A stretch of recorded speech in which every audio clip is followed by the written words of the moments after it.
Buongiorno, oggi riprendiamo con il secondo video sui rapporti tra Bibbia e testi greci, Omero in particolare, che poi in realtà sono libri che ci raccontano le stesse storie, solo che all'una viene conferita tradizionalmente una certa autorità e l'altra, le altre, l'Iliade e l'Odissea, vengono invece interpretate come favole, miti, ma noi sappiamo che facciamo sempre finta che, sempre nella convinzione che se proviamo a dare credito a ciò che c'è scritto sia nella Bibbia che nei poemi omerici, in particolare in questo caso, forse riusciamo a capire molte più cose. L'altra volta vi ho letto, per esempio, che cosa scrive un ellenista francese, Paul-Louis Courier, il quale diceva Omero è assolutamente storico. Questa è un'affermazione appunto alla quale ovviamente ad esempio ha dato credito Schliemann, che non bisogna mai dimenticare, perché è un esempio, veramente un paradigma del rapporto tra la possibilità di avere una conoscenza vera e coloro che invece purtroppo alle volte, detenendo il potere sulla conoscenza, non vogliono che le cose cambino. E quindi quando hanno stabilito che certi testi, certi volumi sono delle favole, tali devono rimanere, invece altri vengono presi per storici. Sappiamo che questa definizione di miti, leggende, favole viene attribuita purtroppo anche alla Bibbia, ma questo insieme di atteggiamento, lo ripeto sempre perché è fondamentale, ci impedisce di capire un sacco di cose. E quindi noi, come al solito, facciamo finta che Bibbia e testi omerici ci raccontino storie simili. Oggi in particolare ci occuperemo di un concetto molto interessante.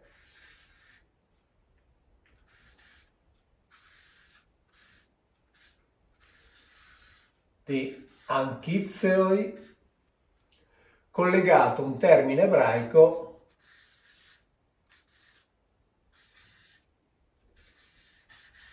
Selem. Anchizeoi, Selem. Poi vi lascio qui lo spazio perché vi devo scrivere altro. Poi ci arriviamo. Però quello che è interessante è proprio il concetto fondamentale che deve stare alla base delle analisi che facciamo, alla base della nostra libertà di approccio a questi testi. Un testo del professor Sutcliffe, che insegna studi religiosi e ebraismo alla Brown University di Rhode Island. Qui ci racconta della nascita, delle motivazioni della nascita della Bibbia, dell'utilizzo della Bibbia in Gerusalemme, dell'utilizzo della Bibbia greca in Alessandria d'Egitto, ma il concetto importante è questo, perché sta alla base di tutta una serie di situazioni che noi comunque viviamo. È per questo che dico sempre che conoscere il passato e fare finta che sia vero e cercare di capirlo ci è utilissimo. Dice: la dimensione oracolare dell'autorità biblica continua a esercitare un fascino potente sulle comunità, seppur in forme diverse da quelle antiche. L'autorità oracolare venera un testo, ma usa il testo che venera allo scopo di attribuire potere,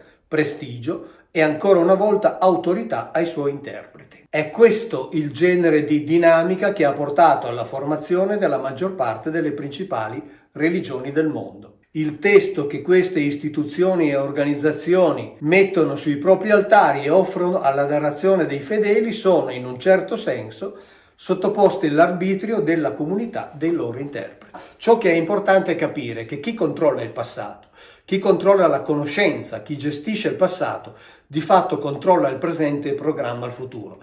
Ed è per questo che è interessante invece conoscere il passato, cercare di conoscerlo e uscire dagli schemi che ci vengono proposti. Perché per esempio tra gli schemi che ci vengono proposti è che i greci vivevano di miti, si sono inventati un sacco di miti per spiegarsi delle cose, per spiegarle al popolo, eccetera, però in realtà poi non ci credevano. No, stiamo attenti.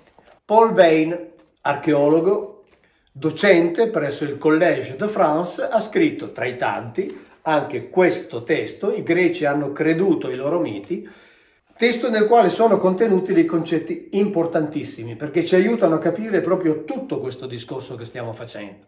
Apparentemente ci aiuta a capire soltanto il rapporto con i greci, ma in realtà ci aiuta a capire molto di più. e per chi è interessato è importantissimo. Per i greci criticare i miti non consisteva nel dimostrarne la falsità, ma piuttosto nel ritrovarne il fondo di verità.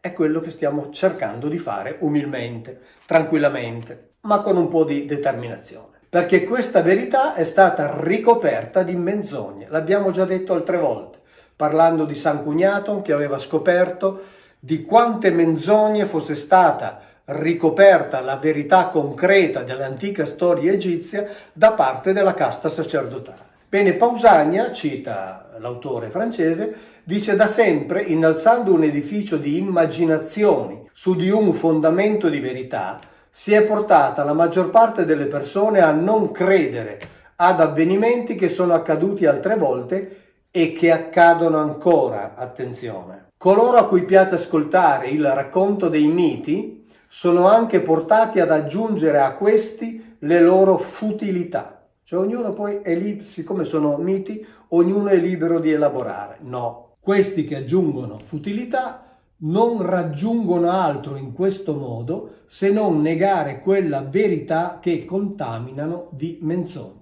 Per i greci la genesi dei miti non creava difficoltà. Nel loro intimo i miti sono autentiche tradizioni storiche. Come si potrebbe infatti parlare di ciò che non esiste? Si può alterare la verità, ma non si potrebbe parlare del nulla. Questi sono concetti importantissimi che devono stare alla base del nostro approccio. Strabone ritiene che ogni mito abbia uno scopo istruttivo e che il poeta, cioè Omero, non abbia scritto l'Odissea per divertire, ma per insegnare la geografia. E dunque è impossibile che un mito sia interamente mitico. I viaggi di Ulisse sono un corso di geografia dove tutto è veritiero. E così via. Vi leggo soltanto ancora un altro passo perché è importante, ma soprattutto con la chiusura finale che è assolutamente sorprendente. Qui parla di Palefato, quindi un altro degli studiosi, non mette in dubbio neanche per un attimo la storicità di Dedalo, di Pelope e di Eolo, che egli dimostra come farà Polibio. Egli ammette anche che in quei tempi lontani gli dei si univano agli uomini. Quante volte l'abbiamo detto, forse qualcuno ricorderà quando ho parlato di quando si viveva con gli Elohim, c'era qui un disegno, un grafico che faceva vedere dei secoli in cui gli Elohim e gli Adamiti convivevano tra di loro, si univano anche sessualmente. Atene e Apollo hanno partecipato al supplizio di Marsia e Apollo ha realmente amato Giacinto. Anche se dice sarebbe puerile credere che questo dio abbia scritto il nome del suo innamorato sui petali di un fiore. Ovviamente la verità è che Apollo si è limitato a dare a questo fiore il nome del bell'adolescente.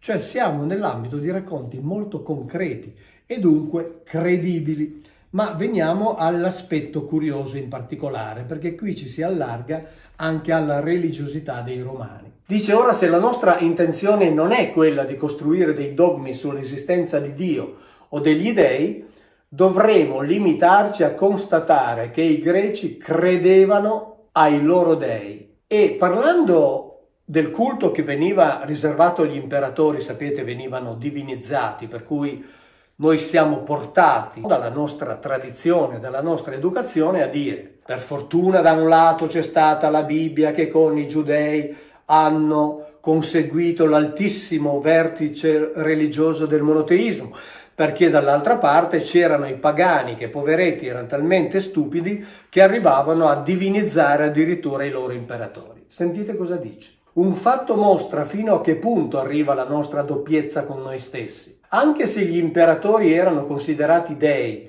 e gli archeologi hanno ritrovato decine di migliaia di ex voto dedicati a diversi dei, esattamente come i nostri, Cioè ogni popolo, ogni cultura, ogni tempo ha i suoi dei che guariscono, i suoi dei che fanno i miracoli. Quindi noi cristiani, noi educati nel cristianesimo, non dobbiamo illuderci di essere gli unici.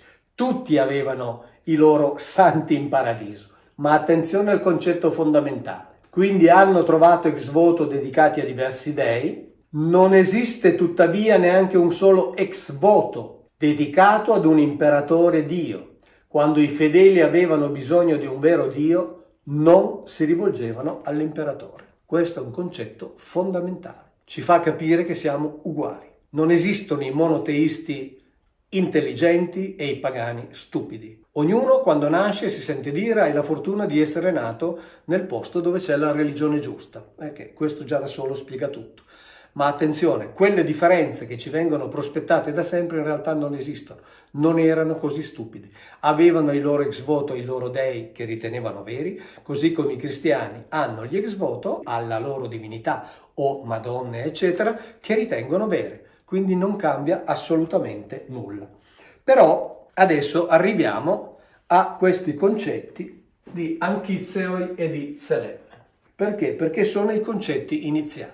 Anchizeoi è un termine che è usato nell'Odissea, e adesso andiamo a vederlo. Questo è il prefisso che significa vicino, ma vicino in termini di intimità. E qui c'è Theoi. Theoi già abbiamo visto l'altra volta, ma riprendiamo un concetto ampliandolo, che è un termine che non era in origine un sostantivo, ma era un aggettivo che indicava la funzione di qualcuno. E Platone ci ricorda che Theoi deriva da thein, che indica il lanciarsi verso l'alto, quindi correre velocemente verso i cieli, ed era riferito agli astri, ma era riferito anche ai theoi, cioè agli individui che avevano questa caratteristica del correre, del lanciarsi verso il cielo, che li accomunava agli astri. Però qui nelle note c'è una affermazione importante, perché normalmente si dice, ancora una volta, i pagani poveretti, non conoscendo la verità del monoteismo, divinizzavano gli astri. Sentite qual è l'osservazione. Dalle testimonianze di Diodoro, di Porfirio, Teofrasto e Platone non è possibile ritenere che la religione astrale sia coesistita o possa essere confusa con il politeismo antropomorfico. Cioè erano due cose diverse, e sentite in che cosa consisteva la religione astrale. Per evitare ogni possibile ambiguità e far sì che si possa sostenere che il paganesimo abbia conosciuto diverse tappe e livelli, Eusebio intende far vedere come il primitivo culto astrale consistesse esclusivamente nell'adorazione degli astri considerati come puri elementi materiali. Egli trova una conferma di ciò nel fatto che esso, cioè quel culto, non conosceva né templi, né statue, né miti aventi per oggetto divinità personificate. Cioè non personificavano gli astri. La distinzione tra i due culti era netta. Poi questo termine che indicava il correre degli astri è passato a indicare il correre di quegli individui, ma non personificavano gli astri. Qui è descritto molto chiaramente. Pensate ad esempio che i babilonesi usavano la geometria trapezoidale per calcolare le orbite di Giove, quindi erano in grado di stabilire in anticipo in che zona del cielo si sarebbe trovato Giove in certi momenti. Ecco, non si può calcolare l'orbita di un dio.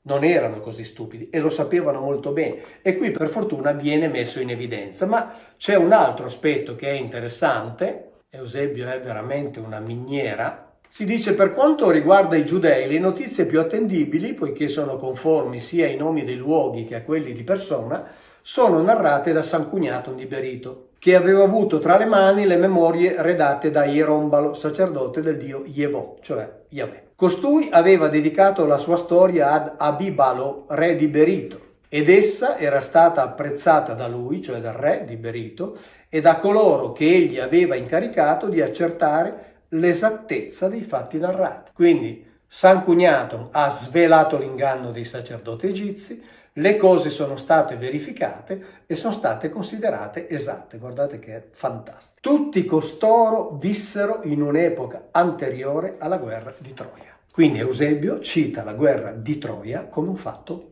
storico, tant'è che diventa un punto di riferimento cronologico. Sono vissuti prima. Non è un racconto, non è una favola, non è un'invenzione, non è un mito, è un fatto storico. E dice, quindi prendetelo come punto di riferimento perché gli altri sono vissuti prima. È concretissimo.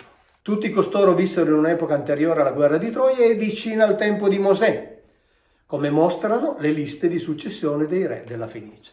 Questo è stupendo perché ci fa vedere come tutti questi racconti si incrocino. Quindi dobbiamo cominciare a pensare a questa storia, diciamo, del Mediterraneo, del Medio Oriente, come ad una storia che si interconnette. Non è che esiste il popolo dei giudei che vive come in una sorta di limbo, in una sorta di nuvola, con il suo Dio, gli unici che hanno scoperto il Dio, il monoteismo. No, no, no, no, assolutamente, perfettamente inseriti dentro gli altri. Guardate, c'è una curiosità che vi voglio leggere, talmente inseriti che nel libro dei Maccabei si parla addirittura di parentele tra i giudei e i samaritani. Ve ne leggo un brevissimo passo. Siamo nel primo libro dei Maccabei, capitolo 12.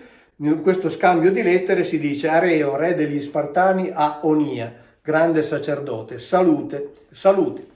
Si è trovato in una scrittura riguardante gli Spartani e i Giudei che essi sono fratelli e che discendono dalla stirpe di Abramo. E poi questa cosa viene ancora ripetuta successivamente quando, raccontando le vicende di Giasone, si dice che questo Giasone, insomma, dopo aver combinato una serie di cose, per sfuggire alle punizioni, morì presso gli Spartani, fra i quali si era ridotto quasi a cercare riparo in nome della comunanza di stirpe. Ora, questo discorso, vi devo dire, è stato messo in discussione parecchie volte, è riconfermato da almeno un paio di scrittori antichi, non è certissimo, ovviamente, quindi vi devo dare conto di questo dubbio che c'è, però è interessante notare che nella Bibbia stessa si parla di fratellanza, proprio di parentela effettiva. Parentela effettiva, anchizio, a chi è riferito questo termine nell'Odissea? Anchizio è riferito ai Feaci, cioè quel popolo presso i quali Ulisse naufraga, viene raccolto da Nausica che lo porta da suo padre, e nel libro quinto dell'Odissea si parla appunto di questi qui, Anchizeoi, che preso così potrebbe semplicemente dire vabbè, è un fatto di interpretazione, perché vicini agli dei può voler dire un sacco di cose. Intanto ho detto che Anchi indica proprio un senso di intimità, ma c'è la spiegazione che è molto chiara, perché il re dei Feaci, che è quello che ospita Ulisse e si fa raccontare la storia delle sue vicende, era figlio di Nausitoo, che era figlio di Poseidone, e voi ricordate le volte in cui vi ho parlato degli incroci appunto tra gli Elohim e le figlie degli Adamiti, quindi sia per quanto riguarda la Bibbia sia per quanto riguarda i racconti dei greci, queste commistioni continuamente tra uno di loro e una umana, oppure viceversa tra una dea e un maschietto. Poseidone aveva sposato Peribea, che era figlia di Eurimedonte.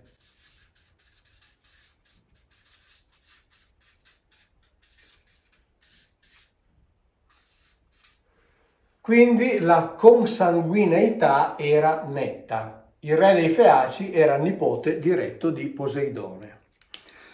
Vi ricordate che nella Bibbia, quando si parla nel capitolo 6 della Genesi delle unioni tra gli dei e le Adamite, si dice, dunque, Eurimedonte era un gigante. C'erano i giganti sulla terra a quei tempi e anche dopo, quando i figli degli Elohim s'accostarono alle figlie degli uomini e queste partorirono loro dei figli. Sono questi i famosi eroi dell'antichità. Ora, se noi prendiamo questa frase e la andiamo a inserire in questo contesto, non dobbiamo cambiare assolutamente nulla. La consanguineità, che qui è dichiarata con questo termine, nella Bibbia compare e diventa evidente quando si dice che gli Adamiti sono stati fatti con lo Tselem degli Elohim. Ora, lo Tselem degli Elohim è un termine che, come dicono i dizionari, significa something cut out e deriva dalla radice verbale tsalam, che significa cut off. E anche nei dizionari come il Klein di etimologia ebraica si dice che come significato originario aveva something cut off, cioè un qualcosa di tagliato fuori. E quindi quando la Bibbia ci dice che gli Adamiti sono stati fatti con lo Tselem degli Elohim, ci dice che sono stati fatti con qualcosa che è stato tagliato fuori, così come Eva poi è stata fatta da Adamo con un qualcosa che è stato tagliato fuori da lui. Bene, ma che cos'è questo qualcosa che è stato tagliato fuori? Questo qualcosa si trova nel libro qui che vi leggo, Mitologia Sumerica, pubblicato dalla UTET, nel quale c'è scritto esattamente questo. In questo passo, in questo testo che è stato elaborato da Pettinato, poi tradotto da Heidel, Bottero, Kramer, eccetera, quindi siamo nell'ambito delle traduzioni accademiche, si parla di quando gli Anunna o Anunnaki lavoravano la terra e dice dopo che gli dei ebbero stabilito le regole del cielo e della terra, dopo che essi per approntare dighe e canali ebbero poste le rive del Tigri e dell'Eufrate, allora Enlil, uno dei due figli del capo dell'impero, parlò ad essi. Che cosa volete fare adesso? Che cosa volete creare ora? O Anunna, grandi dei, che cosa volete fare adesso? I grandi dei che erano Assisi e gli Anunna che decidono i destini, tutti insieme risposero ad Enlil. In Uzzumwa di Duranchi noi vogliamo uccidere gli dei Allah e perché il loro sangue faccia germogliare l'umanità. La corvée degli dei sia il loro compito, cioè viene preso il sangue degli Allah, cioè viene tirato fuori il sangue che poi nel racconto della formazione degli Adamo viene purificato e purificato ovviamente per ricavarne questo, cioè per ricavarne lo Tselem, quel qualcosa di tagliato fuori, quel qualcosa di materiale che contiene l'immagine che viene trasferita e noi sappiamo che questo qualcosa di materiale che viene tagliato fuori e contiene l'immagine è il DNA. E poi dice che gli uomini per sempre curino i fossati di confine, che essi prendano in mano la zappa e il canestro di lavoro per il tempio dei grandi dei che è adatto al trono eccelso, aggiungano campo a campo, per sempre i fossati di confine curino. Cioè in sostanza c'è tutto un elenco di lavori che dicono facciamo questi qui e trasferiamo a loro tutti questi lavori di fatica. Noi ce ne stiamo tranquilli nelle nostre regge a governare, che è esattamente ciò che fanno gli Elohim. Fanno uno perché lavori il loro Gan Eden. E veniamo in effetti al Gan Eden. Noi sappiamo che nella Bibbia c'è scritto che Dio pose un Gan Eden, un Gan nell'Eden, Mikedem. Mikedem è un termine che viene tradotto con ad est. In realtà Mikedem non significa ad est, perché la particella, il prefisso mi, indica da, cioè quindi indica provenienza. E Kedem ha il suo significato originario in ciò che viene prima. Quindi, come dire, gli Elohim hanno fabbricato quel Gan Eden partendo da come da una sorta di matrice, da una sorta di format che viene prima, quindi non a est, ma da quello che viene prima. Ed è un Gan Eden nel quale gli Elohim, sappiamo, hanno piantato ogni albero che produce frutto buono da mangiare. E nei testi apocrifi c'è scritto questo, che questa affermazione vale proprio per il Gan, e Gan significa giardino recintato e protetto. Quindi in realtà lì dentro ci mettono alberi buoni da mangiare. Era un luogo speciale, era un laboratorio dove producevano cibo e ci hanno messo dentro i loro. Allora nel libro quinto dell'Odissea si dice che i Feaci sono parenti agli dei e abbiamo visto che questa non è un'affermazione generica, ma è una parentela che indica veramente consanguineità. Dopodiché si passa a descrivere la dimora del re dei Feaci, quindi la casa, i guardiani della casa, e lo vediamo, ma soprattutto quello che qui mi interessa è questo. Fuori poi dal cortile c'era un grande orto, presso le porte, di 4 iugeri, cioè circa 10.000 metri quadrati. Corre tutto intorno una siepe, cioè è recintato esattamente come il Gan biblico. Alti alberi là dentro in pieno rigoglio, peri e granati e meli dai frutti lucenti e fichi dolci e flori di ulivi. Mai il loro frutto vien meno o finisce. cioè produzione continua. Inverno o estate per tutto l'anno, cioè proprio l'autore omerico lo dice con molta chiarezza. Ma sempre il soffio di zefiro, altri fa nascere, altri matura. Pera su pera appassisce, mela su mela, e presso il grappolo e il fico sul fico. Là anche una vigna feconda era piantata, e una parte di questa in aprico terreno matura al sole. D'un'altra vendemmiano i grappoli, e altri ne pigiano, ma accanto ecco grappoli verdi che gettano il fiore, altri appena maturano. Più in là, lungo l'estremo filare, aiole ordinate d'ogni ortaggio verteggiano tutto l'anno ridenti. E due fonti vi sono. Una per tutto il giardino si spande, e anche nel GAN c'è una fonte che serve ad irrigare il giardino, e poi l'altra va, qui in questo caso, a portare l'acqua dove vivono gli uomini. Questi mirabili doni dei numi erano in casa di Alcino. Questi mirabili doni dei numi. Ora, in realtà, quindi, siamo di fronte ad un giardino molto speciale, ad un giardino nel quale la produzione è spinta, la produzione è continua, non c'è mai interruzione, lo dice chiaramente, estate e inverno. È un laboratorio speciale, è uno dei Gan, in questo caso non degli Elohim, ma dei Teoi, uno di quei giardini che loro impiantavano, Mikedem, partendo da un format originario, quindi partendo da un sistema che avevano da qualche parte, purtroppo non so dirvi dove, ma che poi replicavano per avere questo tipo di produzione. Tanto noi facciamo sempre finta, ma fare finta ci fa entrare in un mondo affascinante che collega le cose. Ma i doni che i Feaci hanno ricevuto, in questo caso da Poseidone, non finiscono con questo giardino. Il re dei Feaci chiede ad Ulisse di raccontare le sue vicende e poi gli chiede anche dov'è la sua terra, perché poi lo farà portare con una delle sue navi. Qui siamo nel libro ottavo. E dimmi la terra, il popolo tuo, la città, sicché ti ci portino guidate dal pensiero le navi. Sicché ti ci portino guidate dal pensiero le navi. E si può dire, vabbè, questa è un'affermazione buttata lì, è una fantasia. No, subito dopo c'è la spiegazione. Perché i Feaci non hanno nocchieri, non ci sono timoni, come ne hanno le altre navi, ma sanno da sole il pensiero e l'intendimento degli uomini, cioè come venivano comandate queste navi. Tra l'altro non hanno nocchieri è Kubernetes.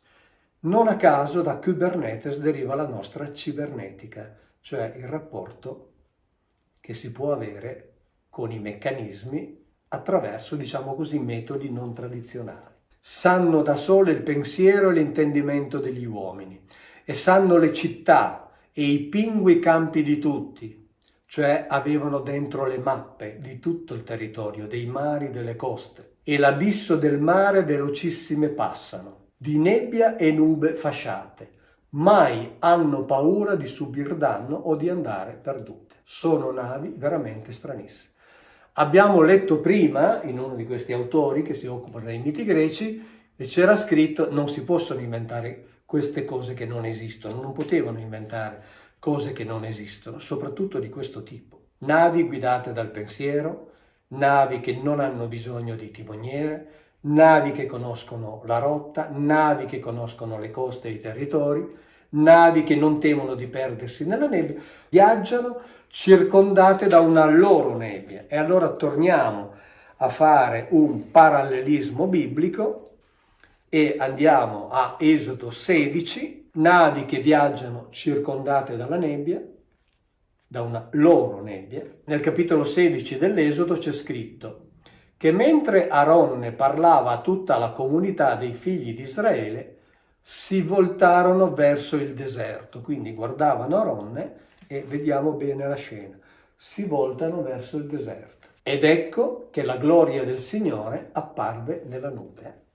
In ebraico c'è scritto, ed ecco che il Kavod di Yahweh si fece vedere nella nube. Quindi per vedere la gloria di Yahweh, se di gloria spirituale si trattasse, dobbiamo sapere che bisogna girarsi, perché arriva in una certa direzione, non è onnicomprensiva. Ma qui si dice che si sono girati e il Kavod di Yahweh si è fatto vedere nella nube, e la nube è un concetto che torna spesso con queste comparse di Yahweh con il suo Kavod, perché nube ha un significato particolare, ma di tecnologia e di mezzi con i quali viaggiavano sia gli Elohim che i teoi omerici parleremo. Grazie, ciao e alla prossima.